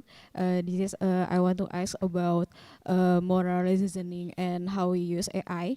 And I think that's how can we make sure AI reasonings doesn't just reflect Western values, but also respect diverse of culture, ethics, and local wisdom of Asia, especially in Indonesia. Okay, thank you. Jose, for your question. Okay, it's a very interesting presentation from our speakers around the use of AI. And I don't know, probably I have like one additional question. Since like Mbak Ajeng talking about the ethics, and I would like to ask about how we differentiate the use of generative AI with the technology development, such as previously probably when we search for literature, we always go to library, like the traditional one. We search for the book and stuff, but now we have like Google Scholars or maybe other generative AI that we're using. And how, you know, I'm asking, perhaps, do you think that that's still ethical? You know, is it just another technological development, how you differentiate, you know, which one it's ethical and not ethical, since probably it's not much different with the technological development that we have. And probably should we have like more specific description around what kind of generative AI that you means by not ethical? Should we have like grouping or selecting, oh, this one it's, you know, maybe, I might be wrong. Is there any like grouping which, because there are so many different of platforms, there are so many different of technology around generative AI. So should we have like specific description around which AI that not ethical, and probably there is certain Gen AI that's still ethical? Yeah, maybe you can also continue with answering questions from the participants. Thank you, Mbak Ajeng. Okay, maybe I'll start first. I'm going to start with the last question, the one that I still remember. The first question is her task, yeah, to remembering for us. All right, thanks very much for the questions, yeah. I have to be clear, yeah, that we cannot really, you know, my main presentations, can we trust AI? And it's end up into the main, you know, a quite quote-unquote pre-conclusion that can we trust ourselves? So it's not about the AI, it's not about the GenAI, it's not about the tools, but it was us. Yeah, whether we are using AI responsibly, morally responsible or not. Because yes, I do admit that, you know, there's so many AI utilization that's very much beneficial for us, especially as a researcher, you know. There's nothing wrong with using a Google Scholar or Perplexity or research paper, yeah, and research rabbit and so on, yeah. It's fine. But the first question is, you know, the intentions, yeah. Yeah, in fraud case, the mens rea, is there any bad intentions for you to using the AI, yeah? Because if there's like really like bad intentions, oh, I have a deadline, 5 minutes, oh, shoot, easy. Of course, in a blink of eye, depends on the command, depends on the tools, just submitting it. But is that you? Is that your voice? Once I'm asking you this, you totally know what your answer, right? This is not my voice, this is the AI's voice, and perhaps, you know, Lee's voice, perhaps, you know, Josa's voice. But, ma'am, I'm citing it. I'm paraphrasing it, yeah. Well, in terms of making avoid ourselves from plagiarism, paraphrase and cite, that's great. But you have to but you have to have also your voice. I mean, in terms of you know, students, you know, making paper essays, you have to have your voice, and you have to use the tools responsibly. Meaning, fine, you can read whatever you want, but once you cite from the responsible sources. You take from the, you know, responsible tools, and you use it ethically. Yeah. In many papers, in many journals, they ask you to explicitly state it. Yeah, I also use that, and I explicitly stated that I use the AI to, you know, helping me, usually most likely for proofreading part, yeah. You know, without making, you know, there's a specific statement that you use AI for this capacity. So I'm not going to limiting you for using the technological advancements, no. But I'm asking you for not limiting yourself for your ability to criticize it. Criticize what you've read, what you've got from the AI. Is that really what you're looking for? AI is only the tools, you are the pilot. I'm going to blame the pilot. I'm going to blame you if you don't want to improve your ethical, your moral cognitive stage. Yeah, you're not a toddler. You're an adult, supposed to be responsible adult. Yeah, so you have to make sure that what you got from the AI would really helps you, and I am the control. I'm the boss here. Yeah, yeah. So I am the captain. Yeah, watch me. I am the captain. So that's the first was Josa's questions is, yeah, Faya's Josa's. How to improve the detection tools to detect AI, and also about the what's that yeah, that's the first question. Yes, I'm gonna ask her Josa's questions first because it's quite close to.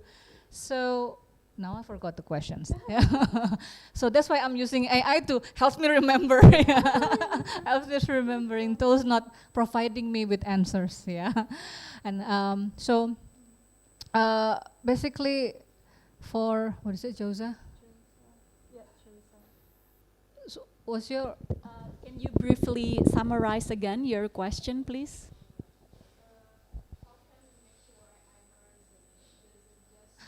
Oh yeah, Oh yeah, reflect the Western. Yeah. So we cannot. I mean, basically, that's why I'm saying technology can be value free, but not necessarily, because it's created by somebody from some institution from their previous moral background. Yeah, like any well, this is my own personal opinion. Any tools it purpose.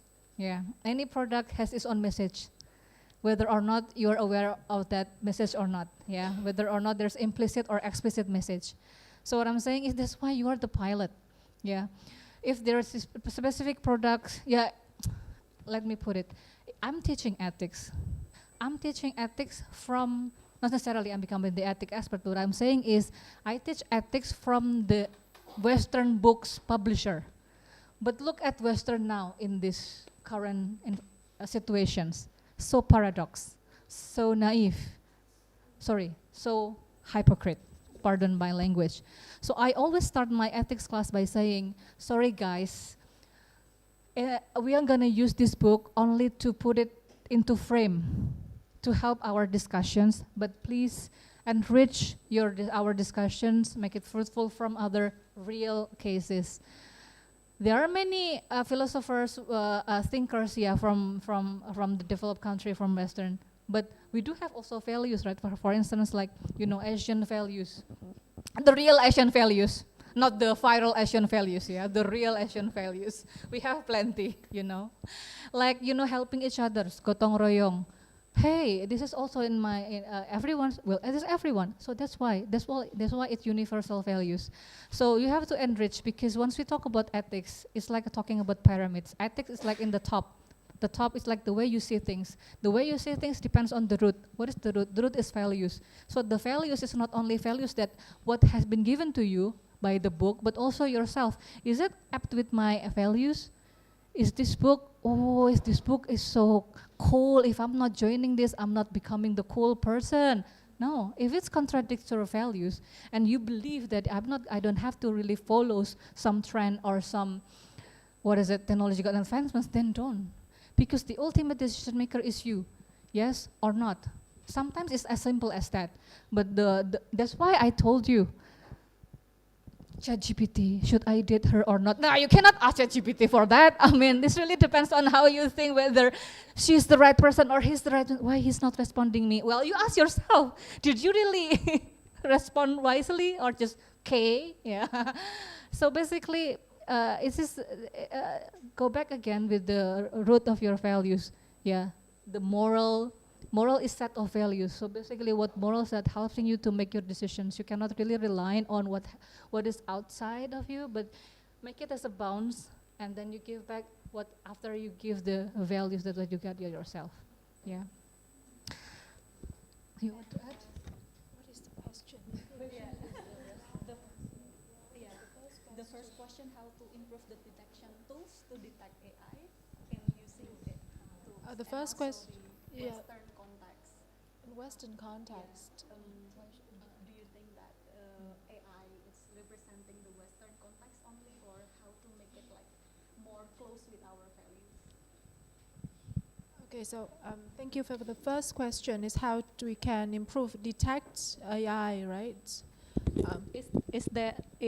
Is the question there in your multi-stakeholder approach, like really think how the government or private sectors or maybe civil society that you interviewed Is there any like how to improve the detection of AI in your findings, probably to make it close with your research? Actually, for the AI detection, there are several tools. Yes, in search you have, what is it, Grammarly? Yeah, as also the AI, another AI. Then they have the section called AI detection. But anyway, for AI detected documents or yes, or images we can see, but then for detection, it is actually quite difficult because AI in general, it depends on the prompts. We're talking about, because as I heard from this morning, I see that the way we approach AI is somehow negative. We see that it's as a foe, not as a friend. Actually, I started using AI 2 years ago because one of my friends is a tech savvy. He loved AI technology. I used ChatGPT about 1.5 years ago.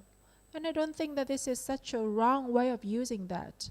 But then, what is the prompt? The prompt is you have to be very clear what you want, so the results you get may be satisfactory to you. But if you copy everything from ChatGPT, from POE, or even Claude, somehow this is called plagiarism. But in the plagiarism rules and regulations, we cannot say that ChatGPT, the sources, is plagiarized because no one owns actually the source. We cannot cite that this is from ChatGPT, right? But from detection, it depends on the academic integrity of its people. And for the second questions about Western people, or Western, right, context. I'm sorry, but I don't see the link between the questions to Western values. Why it is to Western values, to this? Maybe because it's created by like Western platforms or Western factories. So the thing is that you have to be clear what you want to ask. It is about the prompts, right? What do you want to ask? What about, because I don't understand why this is about Western context is related in this question. ChatGPT or even other AI technology can be generated and can be used and can be formed in other cultures and countries. So why is Western? I don't understand really. It's probably because of the creators of the platform. Sometimes, mostly are the like Western platforms or Western factories. Maybe we should looking at the urgency of why we should make it like more Southeast Asia's value, for example. Maybe in what case? Maybe you can explain further, Josa. Southeast Asian values? What do you mean? Or maybe we can ask, to make it fair, yeah. maybe we should confirm it to Josa. Can you explain what you really mean by like the maybe like Eastern value, why it is important? Do you think why it is important to be there in AI platforms?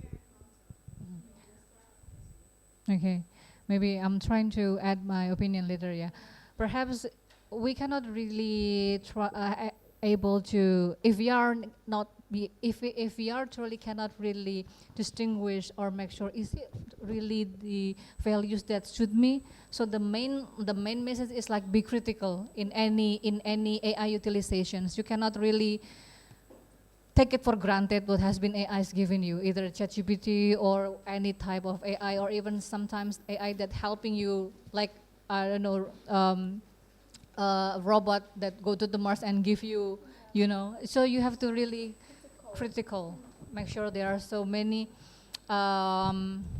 aspects that maintain, you know, what has been finding, what it's been saying, yeah, by contradicting with other sources. Yeah, perhaps that's the thing. Be critical. Yeah. Okay. One more thing. We always ask is AI trusted, but whether how can I say, whether we ask is Google trusted, right? We treat AI as somehow quite negative, but then we will be critical and we combine all the AI generated models together and be critical. Maybe the results can be very satisfactory. For example, if the students or any other sector governments want to produce a paper, for example, ChatGPT is a source, but then copy everything from ChatGPT is not good.